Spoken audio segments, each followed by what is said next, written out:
Hola, soy la profesora Celia Pérez Juárez y convoqué a Adelina Lilia Tejerina, licenciada y profesora en artes visuales, especializada en didáctica y currículum, diplomada en arte, cultura y tecnología, ejerce la docencia hace 28 años, trabaja en todos los niveles estatal y privado, es también capacitadora en cursos de perfeccionamiento docente y expositora en jornadas y simposios de arte.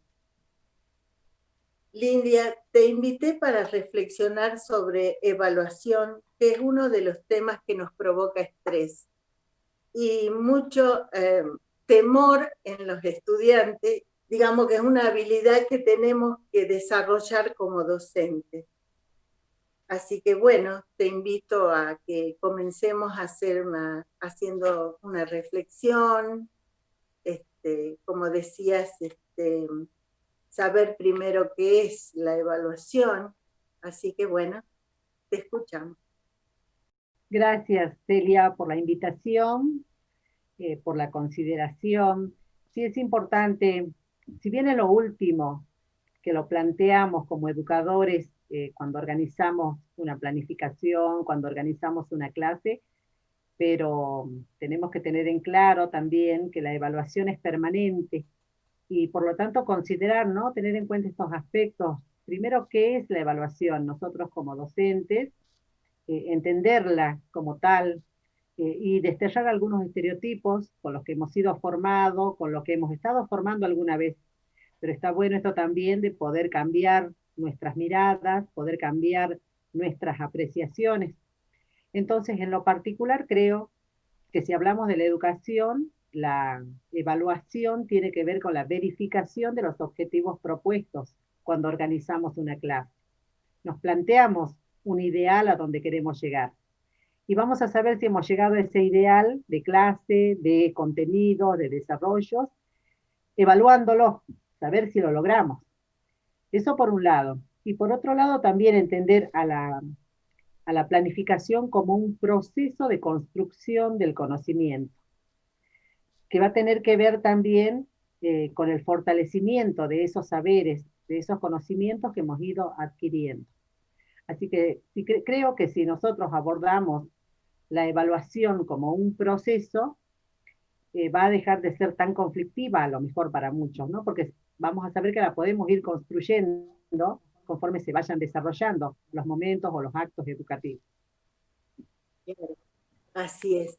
Entonces, ¿crees que la evaluación tiene la misión de informar, de ayudar al alumno a mejorar, pero siempre es mal interpretada?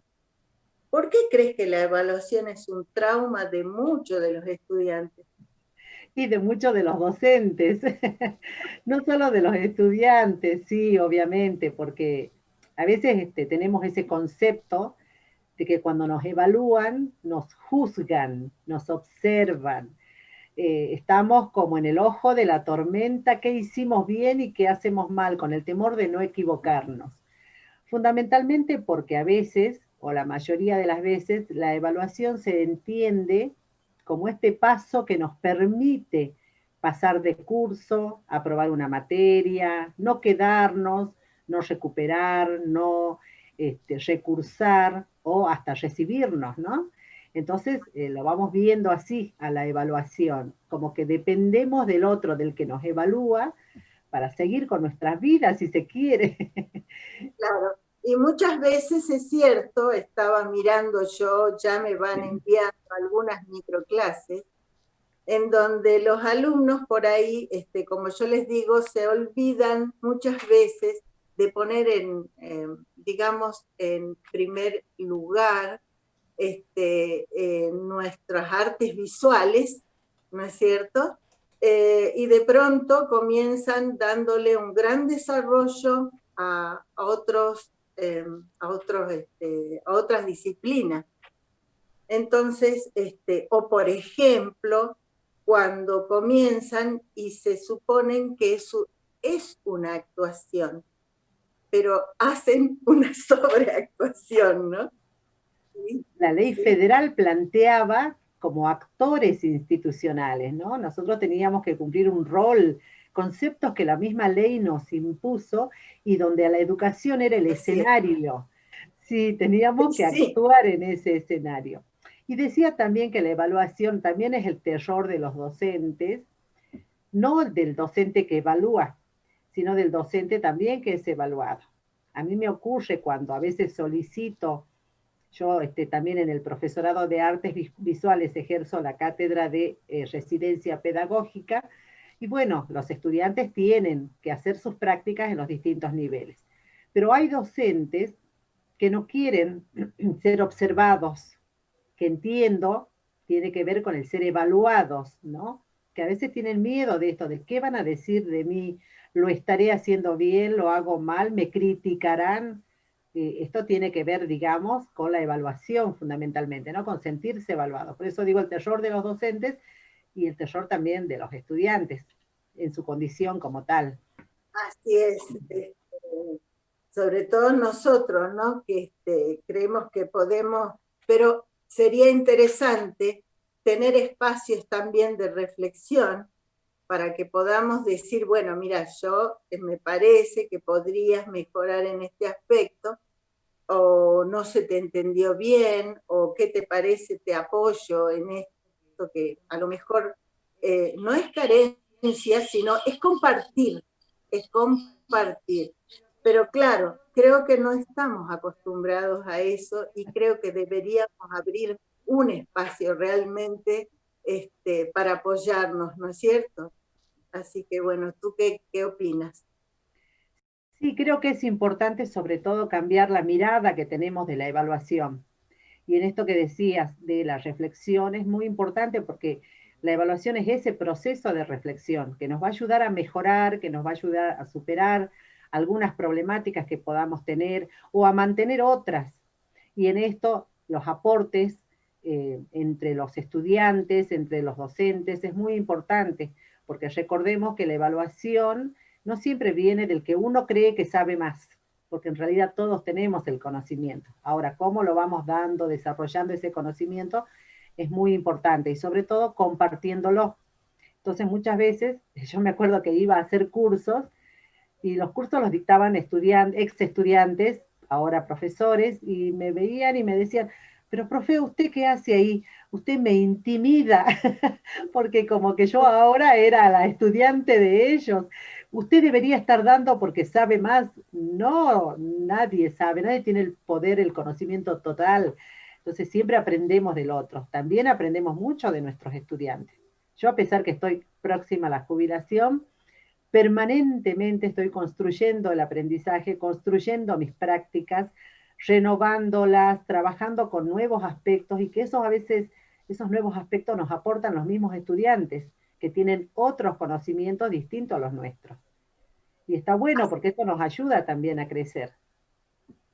Así es, yo ya yéndome prontamente, pero me pareció interesante, realmente un desafío hacer esta práctica, que bueno, yo ya decía, no la voy a necesitar, pero de pronto me he visto en el medio y haciendo de todo, más en este momento y con los elementos que contamos, ¿no?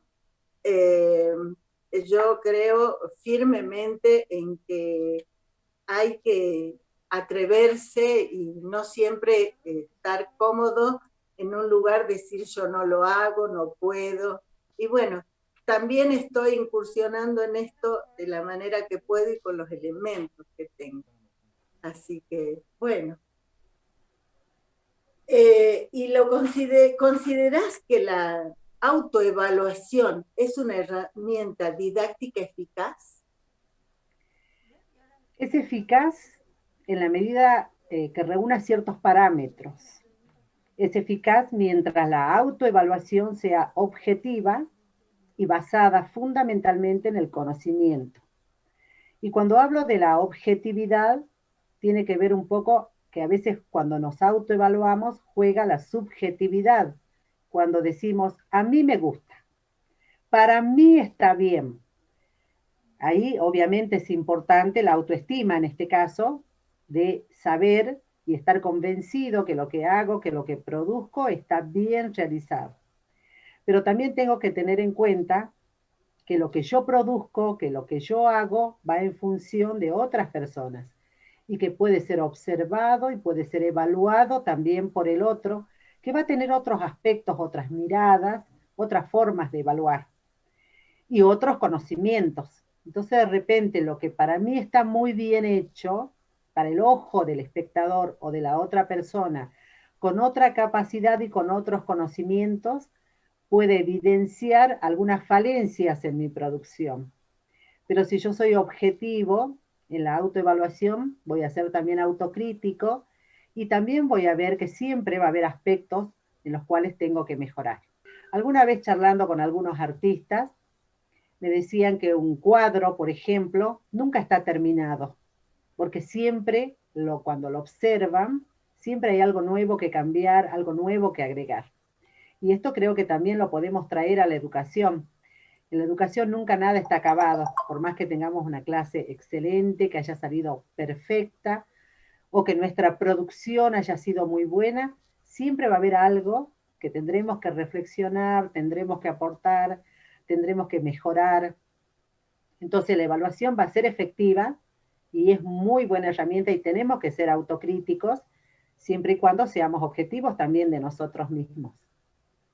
Y no tener temor a decir, bueno, creo que tengo que reforzar en este aspecto para poder, digamos, que sea mucha más efectiva, mucho mejor la clase, ¿no es cierto?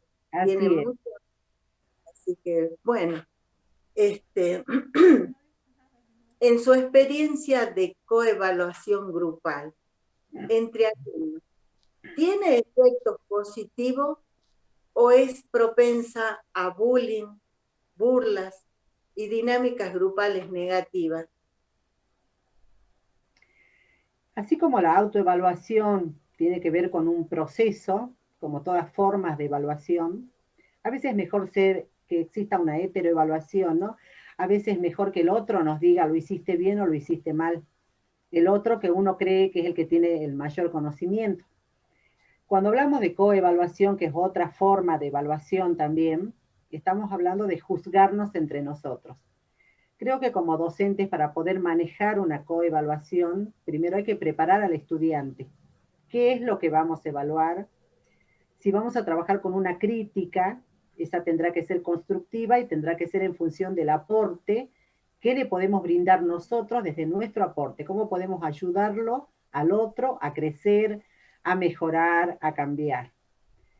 Si no, creo que si no estamos preparados para una coevaluación, especialmente entre los niños y los adolescentes, que es donde más se observa este tipo de flagelos en las instituciones educativas, el bullying, el hacer sentir de menos al otro, hacerlo avergonzar por lo que hizo, reírnos, burlarnos. Entonces me parece que como docentes tenemos que tener la capacidad de primero preparar al estudiante para coevaluar, porque si no vamos a llegar a esto, ¿no? A simplemente volver a caer en el tema de la subjetividad y expresándole, está feo, no me gusta, te salió horrible, el de él está mejor, y las comparaciones, que siempre sabemos que las comparaciones son odiosas. Así que, pero es bueno, digamos, poder trabajarlo primero con los estudiantes de qué implica una coevaluación. Y si es necesario, trabajarla en el aula. Pero hasta que el estudiante no esté preparado para coevaluar a sus compañeros, es muy difícil que se lo pueda llevar en el desarrollo de las clases. ¿Sí? ¿Te ha tocado alguna vez alguna experiencia en donde, digamos, propusiste alguna coevaluación y se tornó, digamos, pesada o malentendida, en donde uno no respetó al otro? No, no me ha tocado. En primaria no lo he trabajado. En secundaria trabajé lo que es la coevaluación Le decíamos a los chicos que una vez que concluyan sus producciones las podemos ir mostrando, pero como digo, siempre preparándolos previamente, explicándoles que aquel que quiera hablar de la producción del compañero, sea para aportar o para fortalecerlo, para darle ánimos, para decirles que lo que hizo está bien, y si no vamos a aportar algo positivo, es mejor que nos callemos, porque realmente puede causar mucho daño, ¿no? Por eso digo que es importante la preparación antes de realizar una coevaluación. Pero fundamentalmente también que la persona que va a ser evaluada, porque va a hacer su autoevaluación, pero también va a permitir que el otro lo evalúe, esté dispuesto a hacerlo, quiera hacerlo. Es fundamental esto, Claro, porque si no caemos en el que mostrar tu trabajo y ahí se complica. claro. Es ir preparándolo también en esto del respeto, ¿no? O sea, previamente el respeto al otro, lo que pueda hacer y producir. Así Así, es, fundamental. Sí, sí, así es. sí, sí. Y ahora, eh, ¿crees que están quedando algunas técnicas de evaluación obsoletas? Y están quedando obsoletas en la medida que el docente sea el único evaluador, el único que es capaz de juzgar. Entonces ahí, digamos, está quedando obsoleta algunos instrumentos donde sea el docente el único que registre ese proceso. Recordemos, si nosotros volvemos a trabajar el concepto de evaluación, decimos que es un proceso de construcción. Por lo tanto, para llegar a una evaluación final, primero habrá que haber transcurrido todo este proceso de construcción y luego recién llegar a esta evaluación. Entonces, los nuevos instrumentos de evaluación son bienvenidos y ayudan bastante a tener otra mirada con respecto a la educación. Así que creo que también como docentes a veces tenemos que replantearnos qué instrumentos utilizamos o combinar todos ellos, porque tampoco es cuestión de dejar todo lo que ya pasó, que alguna vez nos sirvió y que fue efectivo, pero que ahora necesita del aporte de los nuevos instrumentos. Entonces de repente decimos, tenemos que trabajar con las planillas de seguimiento, como siempre lo trabajamos, pero resulta que ahora tenemos las rúbricas que nos ayudan mucho más a trabajarlo. Y si uno lo ve objetivamente, es un aporte muy importante que ha hecho la pedagogía a la educación con respecto a esto de lo que son las rúbricas. Por dar un ejemplo, hay otros, hay muchos otros que también se pueden implementar y que son un poco, digamos, traídos de los tradicionales, ¿no? De la lista de cotejo, de la vieja conocida lista de cotejo. Esto de la rúbrica era, yo lo implementaba antes en práctica y residencia, ¿no? Para Sí, que ellos mismos se vayan viendo, evaluando, ¿no es cierto? Y ahora, bueno, ya está como más cercano en didáctica, se la está empleando mucho a la técnica de la rúbrica. Y es sí, interesante. sí, sí, sí. Y que ayuda para estos nuevos procesos evaluativos, ahora en tiempo de pandemia, donde la calificación, dentro de la evaluación, la calificación numérica ha quedado de lado y entra a jugar un poco la calificación conceptual, que tiene que ver con estas nuevas ponderaciones, ¿no? De la evaluación, los aprendizajes destacados, los aprendizajes esperados, los aprendizajes en proceso, el aprendizaje inicial. Ahí volvemos a tomar la evaluación como un proceso. Entonces, la rúbrica ahora acá juega un papel muy importante para poder tener una idea acabada de estas nuevas ponderaciones evaluativas. Así es. ¿Y has creado alguna personalmente, este, has desarrollado alguna ahora en esto, con esta nueva, digamos, tecnología? ¿Se te ha ocurrido algo nuevo, personal, sobre la evaluación? En instrumentos de evaluación hice creo que lo que la mayoría estamos observando. He traído lo viejo y lo he juntado con lo nuevo. Eso es lo bueno de ser mayor, que tenemos un camino recorrido y algunos conocimientos adquiridos que nunca se descartan, obviamente. Los modificamos, los mejoramos, pero nunca quedan totalmente de lado.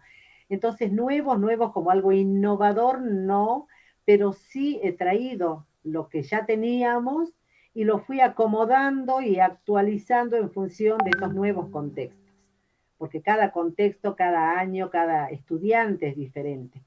Entonces necesita un tipo de evaluación diferente también. Y cuando hablamos de evaluación diferente, ahí tenemos que entrar a la evaluación en las artes visuales. ¿Cuán Es más difícil. difícil en otras áreas, no es cierto? Así es, así es. Pero recordemos que es lo que hace un rato expresabas con respecto a los contenidos trabajados o al abordaje de contenidos trabajados desde otras disciplinas y que a veces el estudiante se queda mucho, el estudiante de arte lamentablemente se queda mucho con las ciencias sociales o las ciencias naturales.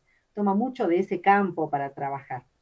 Pero recordemos que las propias artes tienen sus contenidos, ¿no? Tienen sus contenidos disciplinares que los tienen que abordar. Sí, se cruzan los otros saberes, pero nosotros tenemos que enfocar desde ahí. Entonces creo que es importante también trabajar la evaluación en el arte en función de los contenidos propios, porque no estamos vaciados de contenidos. Tenemos las artes visuales contenidos, saberes propios, y si lo trabajamos desde ahí, desde la educación, sí se puede evaluar y es fácil. Ahora, trabajado el arte en sí no es evaluable, pero el arte en la educación, bueno, sí, hay que cumplir con ciertos requisitos y hay que evaluar. Sí.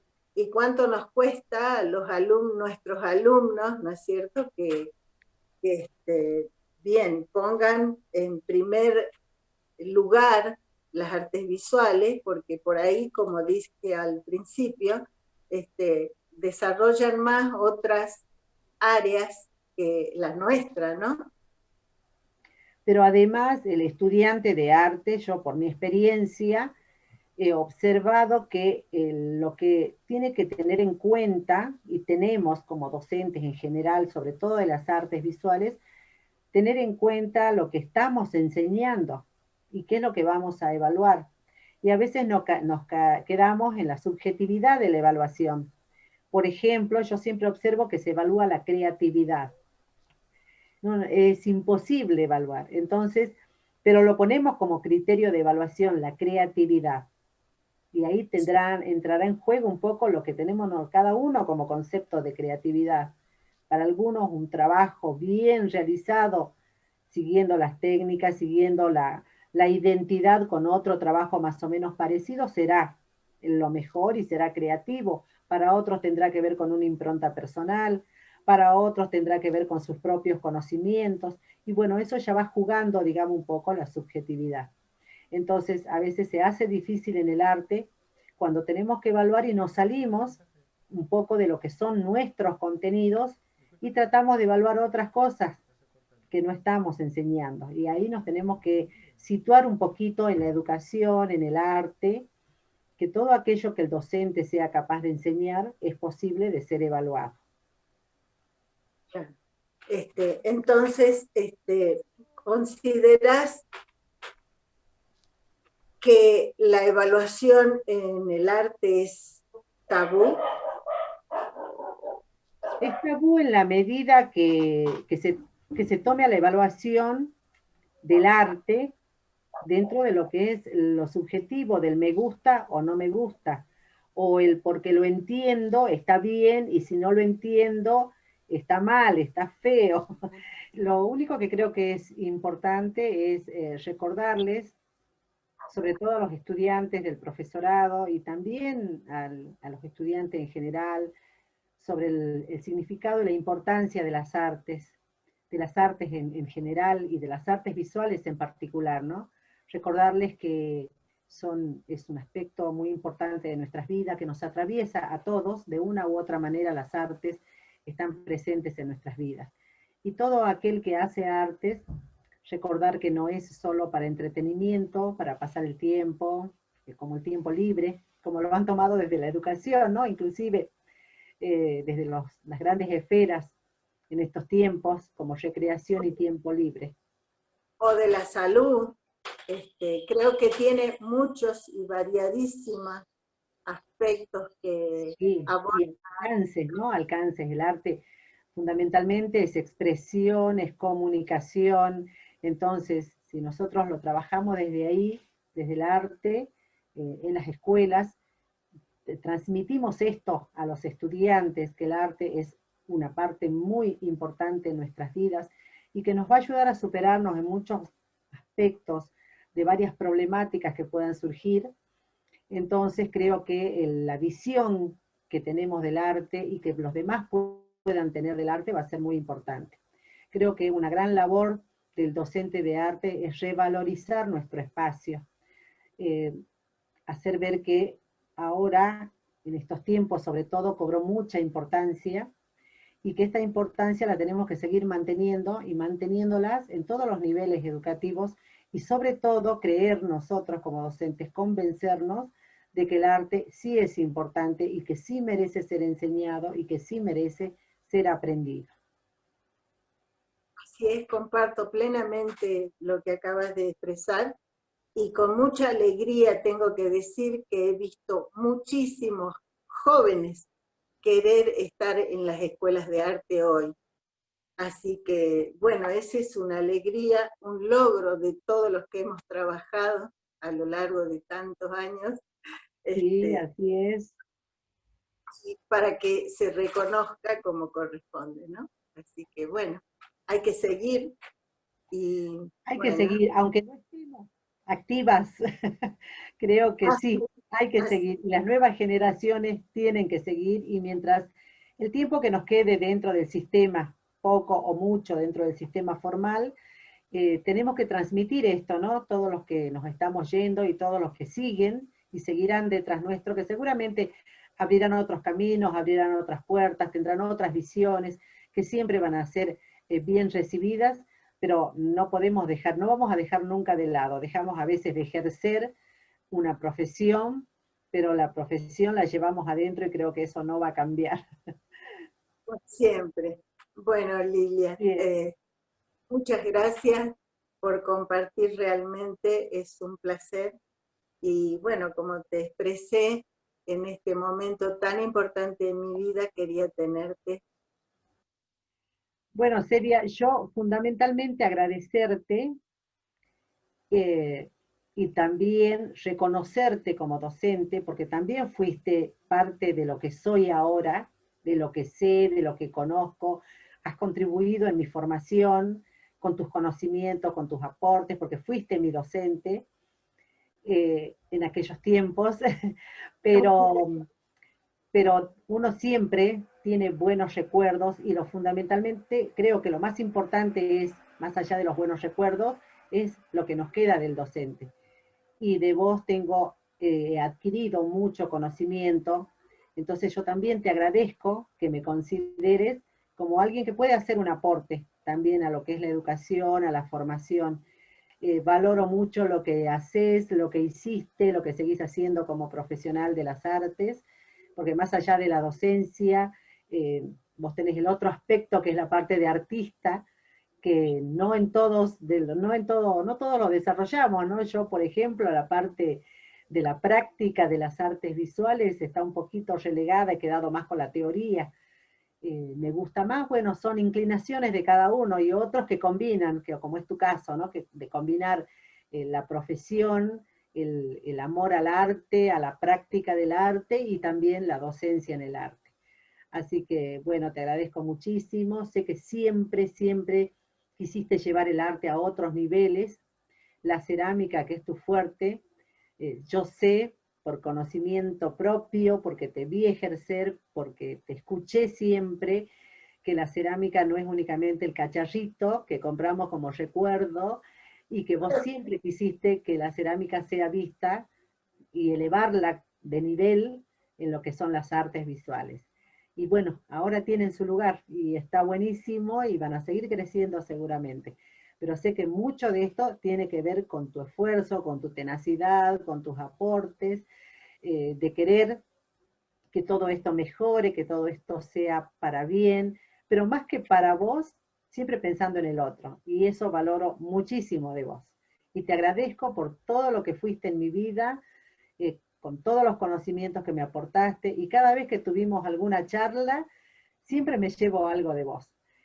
Es Hola, chao, ¿cómo estás? Y empezamos a hablar sobre aquello que nos identifica a ambas, que es la educación. Así que fundamentalmente yo soy la que te agradece haberme considerado, te agradezco que siempre hayas estado en mi vida, que hoy ejerzo la docencia en función de todo lo que recibí de todos mis docentes y entre esos estás vos. Muchas gracias, Celia, querida. Muchas gracias, gracias. Un beso enorme, enorme en la distancia y ya tendremos tiempos, oportunidades de poder encontrarnos. Muchas gracias. Te Gracias quiero. a vos. Cuídate Gracias. y quiero verte siempre bien, así, con estas ganas, en la docencia, fuera de la docencia, pero con estas ganas de seguir haciendo y luchando por el arte, ¿no? Desde siempre, porque desde que te conozco luchás por el arte. Un beso enorme.